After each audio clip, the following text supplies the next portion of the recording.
Asia কাপের পর দ্বিপাক্ষিক সিরিজেও আফগানদের টি-20তে হতাশ করেছে বাংলাদেশ। স্বাগতিকদের বিপক্ষে সিরিজ নিশ্চিত করে এবার হোয়াইট ওয়াশ করার সুযোগ জাকের আলীদের সামনে। প্রথম দুই ম্যাচে আফগানদের বিপক্ষে দুর্দান্ত বোলিং করে বাংলাদেশ দল। শরীফুল, নাসুম, সাইফুদ্দিন, রিশাদ মুস্তাফিজ দলের প্রয়োজনে সেরাটা বের করেছেন। তবে হতাশার গল্প ছিল ব্যাটিংয়ে। প্রথম ম্যাচে 109 রানের ওপেনিং জুটি গড়ার পরও মাত্র 9 রানে 6 উইকেট হারিয়ে ব্যাটিং ধস দেখা যায়। যদিও ম্যাচ হাতছাড়া হয়নি টাইগারদের। দুই ম্যাচে দুর্দান্ত ফিনিশিং করেন কিপার ব্যাটার নুরুল হাসান সোহান। সব মশার বিরুদ্ধে সুরক্ষা দিতে এলো বসুন্ধরা এক্সট্রিম অ্যারোসল, মশার বিরুদ্ধে এক্সট্রিম সুরক্ষা।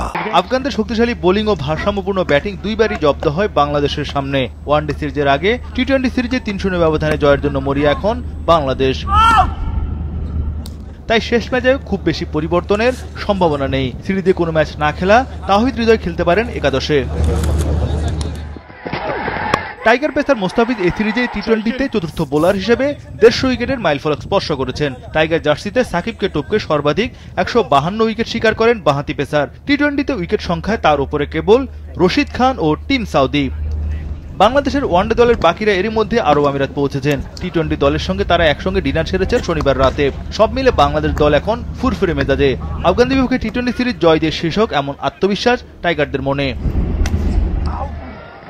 এদিকে টানা 2 হারে সিরিজ খোয়ালেও শেষ ম্যাচ জিতে মান বাঁচাতে প্রস্তুত আফগানিস্তান। নিজেদের সেরা কম্বিনেশন তৈরি করলেও ফলাফল পক্ষে আসেনি। শেষ ম্যাচে তাই একাদশে পরিবর্তন আনতে পারে আফগানরা।